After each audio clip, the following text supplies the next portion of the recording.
We are back on Morning Line. Thanks for joining us. Dr. David Edwards is with us today. He's an anesthesiologist at Vanderbilt. How long have you been there? 2 years now. 2 years? And so you assist with all types of surgeries, I imagine. Right. You're the big guy that says, okay, sweet dreams. And yes, and I also work down in the pain clinic at 100 Oaks. Okay, so you're there. Do you see people come in sometimes that clearly you can tell they're after pills when they don't really need them?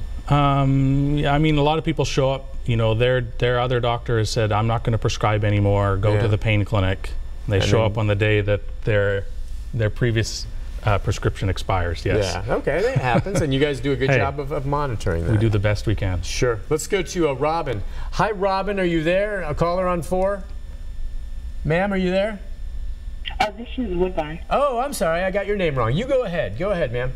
Okay. I was saying, like, even like when people have opioid problems, heroin's included in that.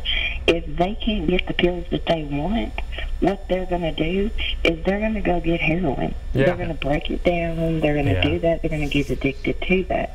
Doctors need to find a way to help people where they're not going to get addicted to that certain type of pill, because you know, it's like I'm an addict, but I can't have surgery in the future because I know that that's a problem for me, and I don't want to have that problem, so I got to watch out for it. So now what I got to do is, if I ever have a surgery, I'm going to have Tylenol, because I've been addicted to heroin in my life and cocaine and all that stuff and crack.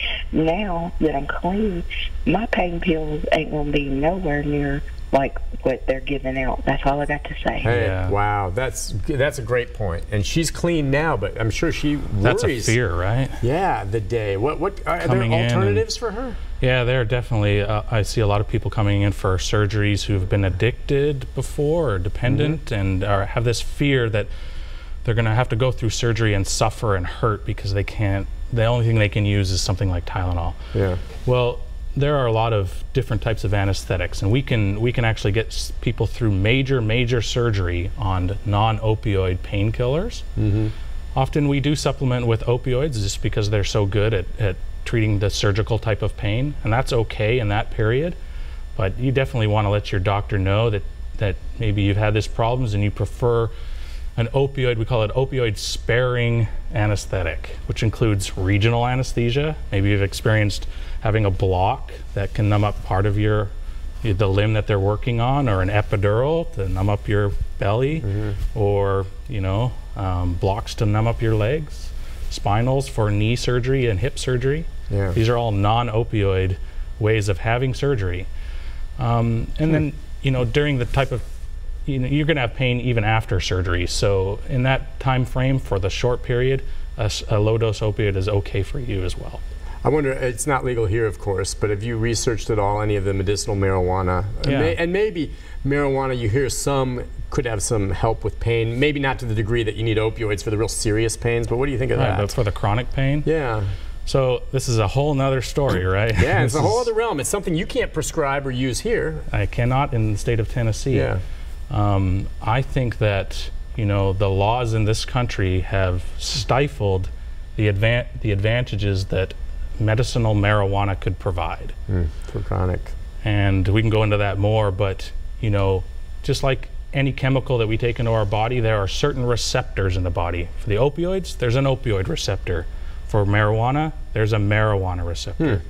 And there are more marijuana receptors in different parts of your body than there are any other kind of receptor. That means there are more potential targets for medicinal use than anything else we have. So why aren't we using it? Well, stigma, right? Stigma, I mean, it's still there, history, laws. There are arguments on both sides that are legitimate for everyone, but the more we can use this in a scientific realm and discover what uses we can find, I think there are a lot of benefits. It still amazes me that, opioids are legal. Alcohol is legal. And alcohol too, but I mean, no one, and I see some of these, I'm sorry, stupid lawmakers here in the state of Tennessee that talk about, well, it's an addictive thing, I'm like, and I want to look at them and say, opioids are legal and marijuana is not, and don't even try to tell me that that marijuana is worse than an opioid in terms of danger. It's not even close. I don't even, you cannot overdose on marijuana, right? All right, so, I mean, it's just unbelievable to me that we've got this legal, and it serves a purpose. I'm not saying opioids shouldn't, and this is a whole different show, but you got me going. And marijuana is not, and I'm not saying for recreational, I'm saying medicinal, that can help some people that have chronic pain, and yet it's illegal. What do you think's worse, opioids or marijuana? If you think marijuana, you're a fool. So, I mean, come on. Come on. Right. The time is going to come because people who are suffering deserve an alternative other than opioids that are going to get them addicted. Well, maybe there's a healthy conservatism here. You know, with the opioid crisis, the pendulum swung too far one way. And people are hesitant to use other things to solve the opioid crisis that may have problems themselves. Look, I can see some of the arguments sometimes when they're talking about it's just another vice that's going to be made legal, and it could be, you know, we just don't need more of that. Okay, I can see that. I don't agree with that. I can see that. But those who are, you know, saying this and thinking, well, opioids, they're good, marijuana's bad, you're a fool if you think that. At a minimum, just the research should be done, right? Yeah, that's the way I look at it. And I don't know how much more research has to be done. I mean, you see these states that have legalized it. There's just absolutely no question that marijuana oil, some of these extracts, help children with seizures. There is no debate there. There just isn't. Let's go to Charlie. Hi, Charlie. Good morning, Nick. Good morning. What's on your mind, Chuck? Okay, what I'm going to tell you and suggest what we do with all the other medication. We had different ones coming in, you know, just helping themselves to it. So we bought a safe with everything in there. Nice. That's a smart move because, I guess Charlie's someone who takes some of these pharmaceuticals and he locks them up. Yeah, you lock them up. That's what you have to do these days. You do. You have to protect your own prescription. You and me and you and your other doctor have a contract, and it's for you and your pain that we're managing it. And because of the environment that we're living in, we need to keep these safe.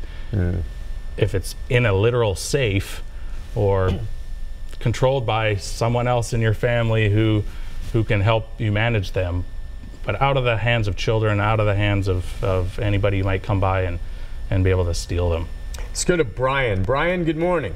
Good morning. I think at one point I saw a product on TV where it was like a little pill safe. It was it wasn't made out of plastic.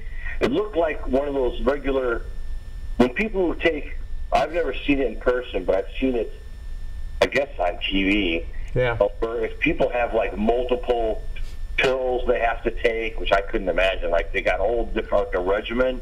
Yeah. And they take them out of the bottle and they put them in these little boxes so they know which ones to take. And then I heard that, and there's like it looks like a fishing lure box or something. Yep. But what they did was they went further and they made it a really hard case, not quite steel, but almost steel, and with the combination.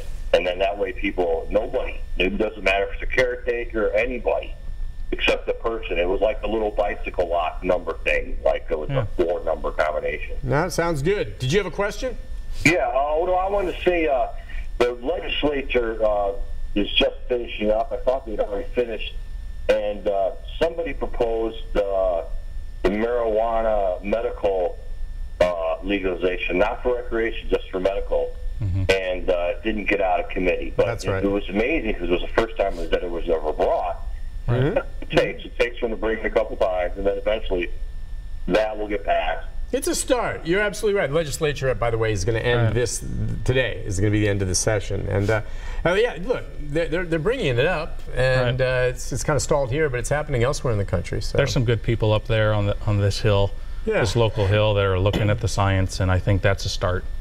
Hey, I wanted to talk then just a little bit more than about the culture of it. We talk about, as Brian was saying, these safes that are out there, and Charlie, and the pharmaceuticals and the pills that are stolen. But that, to me, is now, people are getting past that. You know, Cindy talked about, there's heroin on the streets. And then the culture of it now, we were talking about a website out there that actually, it's legal because, you know, it's First Amendment right expression. They're not selling the drug, but you can go on a website that literally helps guide you through the process of using these illegal drugs? Right. I actually go on these types of websites to try to anticipate or to learn what's being abused out there. Keep my patients safe. It keeps changing too, doesn't it, right? So that's where you can go on there and get the cutting edge stuff. Yeah, well, the dealers are educating their users on how to safely use these dangerous imported medications. Warning people about how to use fentanyl safely. Yeah, so the information's all out there. It's all there. So when you see this, what do you get from it? I mean, from your perspective, I guess, you know, you still treat them all the same because you have the antidote. But what right, but you know, I can warn my patients, the group of people that I'm responsible for in our contracts, and you know, if I'm prescribing opioids, I make sure that they're using them appropriately, and if they're even having problems and they have an addictive or a substance use disorder, I have to help my patients and guide them through the process. Right. And even if, you know, my patients show up with a urine drug screen and they have fentanyl or some other thing, it doesn't mean I abandon my patient. It means we find a legal way to either come off of opioids or to come back in compliance with the law, but to stay safe. I don't want you dying, you're my patient. The other day there was a big bust here in Metro, and it was like elephant tranquilizers or something like that. Part of the problem is the mixing. I mean, especially from the stuff from overseas. And I said there's websites you can go on in China that say they will send you that designer opioid pink to your doorstep. You know, you can't. You know, it's hard to stop. You don't know what's really in there anyway, right? Most of the time. Nowadays, it's just a cocktail of everything that's cheaper than the prescription opioid you can't get anymore. Right? Yep. All right, listen, we'll take a break on that when we come back. More of your phone calls, our final segment with our guest right after this.